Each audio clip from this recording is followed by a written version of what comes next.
सुल्तानपुर पहुंचे सिक्किम के राज्यपाल लक्ष्मण प्रसाद आचार्य ने आज बीजेपी नेता एवं साहित्यकार डॉक्टर एमपी सिंह की पुस्तक का विमोचन करने क्षत्रिय भवन सभागार पहुंचे। सबसे पहले उन्होंने सरस्वती प्रतिमा पर माल्यार्पण किया और दीप प्रज्वलित किया। इस दौरान कार्यक्रम में सैकड़ों लोग मौजूद रहे। इसके बाद उन्होंने डॉक्टर एमपी सिंह की पुस्तक का विमोचन किया। गौरतलब हो कि राज्यपाल कल यानी रविवार की शाम सुल्तानपुर पहुंचे हुए थे और आज जिले में कई कार्यक्रम में शामिल हो रहे हैं।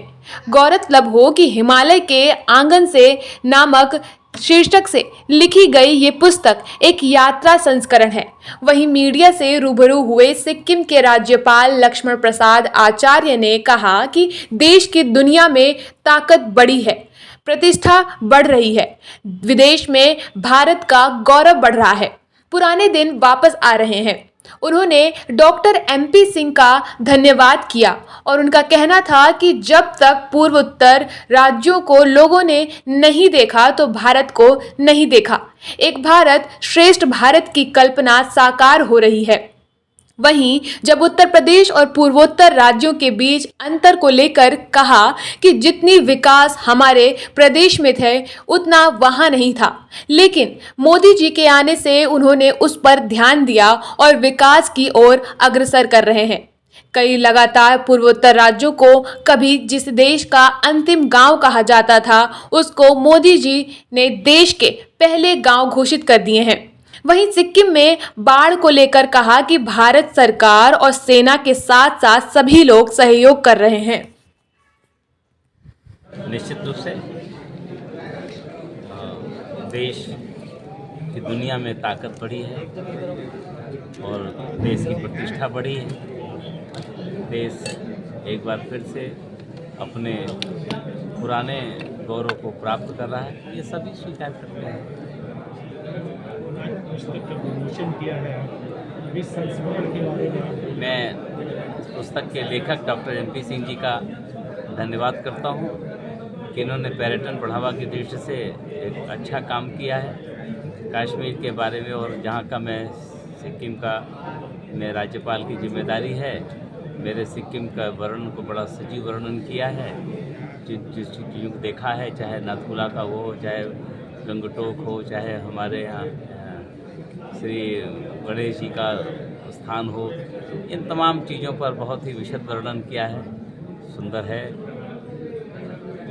सिक्किम के बारे में कहते हैं कि जहाँ प्रकृति मुस्कुराती हो सिक्किम है, बहुत ही निश्चित अच्छा है। और हमारे यहाँ का मुख्य उद्यम भी पर्यटन है। उस पर ऐसी पुस्तक को लोग पढ़ेंगे तो उनको सिक्किम जाने की जिज्ञासा बढ़ेगी और मेरे पर्यटन को बढ़ावा मिलेगा। आदरणीय प्रधानमंत्री जी भी पूर्वोत्तर राज्यों को बढ़ावा देते हैं, कहते भी हैं कि भाई सिक्किम नहीं देखा तो आपने, और पूर्वोत्तर राज्यों को नहीं देखा तो पूरा भारत नहीं। आज एक भारत श्रेष्ठ भारत की परिकल्पना साकार हो रही है। सर, नॉर्थ ईस्ट और अपने यहाँ यूपी, जैसे आप यहाँ के निवासी हैं, क्या अंतर देखते हैं नॉर्थ ईस्ट और यहाँ के? क्या सीखने की ज़रूरत है यहाँ के? ये तो सच है कि पूरा देश एक है, लेकिन जैसा मैं जाने पर लोगों ने बताया था कि हम लोगों के राज्य में जितने विकास की संभावनाएं थी उतनी नहीं हुई थी।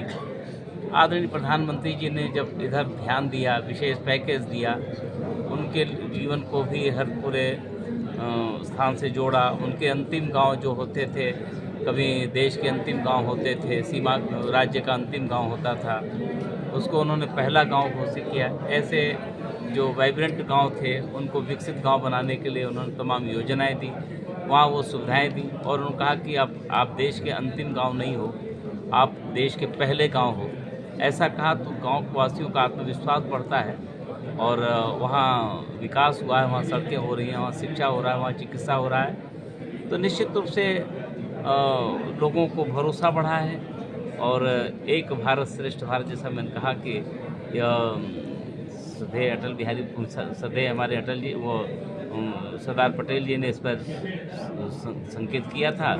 आज उस सपने को भी साकार आदरणीय मोदी जी कर रहे हैं। विकसित भारत का सपना साकार हो रहा है। उन्होंने देश के युवाओं को आह्वान किया कि 2047 तक विकसित भारत बनना है। तमाम प्रकार के इस प्रकार के कार्यक्रम चल रहे हैं, इससे समृद्धि बढ़ रही है। बाढ़ की चपेट में है इसमें सिक्किम, भीषण बाढ़ हाँ, की कई जवान बह गए हैं। बाढ़ बहुत ज़बरदस्त आया था जी। और लेकिन मैं बहुत आभार व्यक्त करता हूँ। पहली बात तो हमारी राज्य की पूरी जनता एकजुट होकर के उस चुनौती को लिया और देश के प्रधानमंत्री जी ने, भारत सरकार ने भी पूरी मदद की, चाहे एनडीआरएफ से लेकर के सेना ने जिस प्रकार से मदद की, उससे भी लोगों को बहुत बल मिला है और उनको भी लगता है कि हम चूँकि उनको विकास चाहिए था, उनको शिक्षा चाहिए था, उनको चिकित्सा चाहिए था, आज उस दिशा में भारत सरकार पूरी तरह से उन पूर्वोत्तर राज्यों को विकसित कर रही है। और अभी तो मैं नॉर्थ ईस्ट सम्मेलन हुआ था 18-19 को शिलांग में, उसमें भी गया था। लोग महसूस करते हैं कि धीरे धीरे हमारी समृद्धि बढ़ रही है, हमारा आत्मनिर्भरता बढ़ रही है, राज्य की खुशहाली बढ़ रही है और आगे बढ़ेगी। महामहिम आपके सहयोगी पंजाब के राज्यपाल जी ने इस्तीफा दे दिया, कहीं केंद्र व राज्य में तालमेल न बनने की वजह क्या था? मैंने अपने सिक्किम के बारे में आपको बताया कि हमारा सिक्किम बहुत सुंदर है, उसको बनाने में हम लोग जो अपना योगदान दे सकते हैं हम उसी दिशा में। ठीक।